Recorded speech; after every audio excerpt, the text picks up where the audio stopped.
Bienvenue à tous. Dans cette vidéo, je vais vous lire un premier extrait de Oui, mon commandant de Amadou Hampâté-Bâ. Amadou Hampâté-Bâ est un écrivain et ethnologue malien. Il est né en 1900 à Bandiagara, au Mali, et est mort en 1991 à Abidjan, Côte d'Ivoire.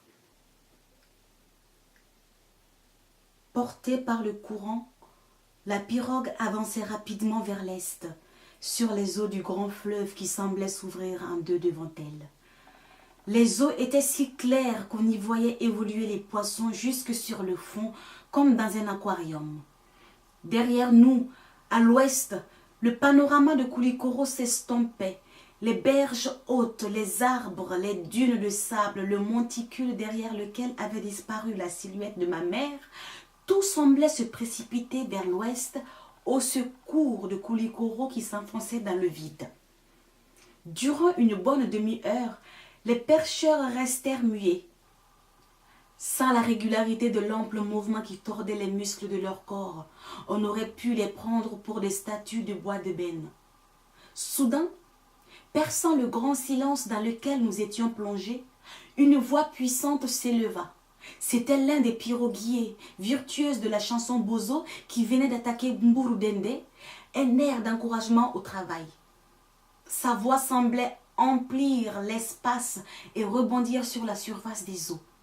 Ses camarades lui répondèrent par un refrain qu'il reprenait en chœur à la fin de chaque couplet.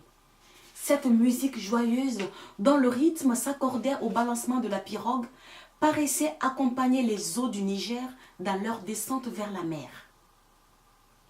Le deuxième jour de notre voyage, nous arrivons à Niamina, grosse bourgade située sur la rive gauche du Niger et peuplée surtout de Marca et de Bambara.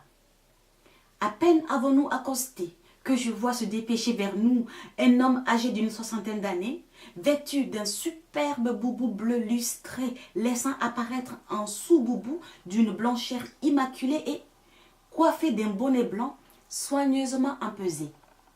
Son pantalon bouffant tombe sur de belles babouches blanches qui complètent heureusement sa tenue.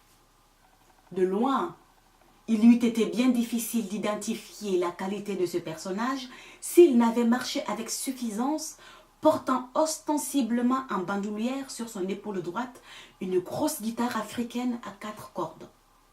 Il n'y a pas à s'y tromper, c'est un griot, et un griot à l'affût des riches étrangers de passage. Il nous a repérés de loin et vient exercer sur nous son droit imprescriptible de griot de taper dans la bourse de tous les noms castés, dits nobles, partout où il les rencontre, et cela sans considération de fortune. Un griot a en effet le droit, reconnu par la coutume, de formuler à l'encontre du noble qui s'aviserait de lui fermer sa bourse les reproches les plus irrévérencieux, voire de répandre sur lui à travers la ville des accusations injurieuses, dont la moindre est sans doute d'avoir la main attachée à son cou, symbole même de l'avarice. Aussi, les nobles s'empressent-ils généralement de combler le griot.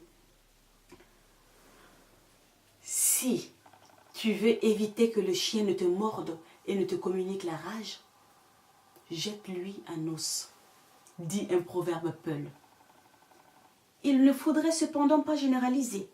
Ce comportement n'est pas celui de tous et il en est qui aujourd'hui encore mérite respect et reconnaissance pour avoir gardé vivante la mémoire de tant de générations passées. Je pense en particulier aux grands griots généalogistes, aux griots de Kela, dépositaires de la tradition sacrée du mandingue, ou simplement à tous ces griots, musiciens et poètes qui, à travers l'histoire, épousèrent le destin, heureux ou malheureux, des familles auxquelles ils étaient attachés.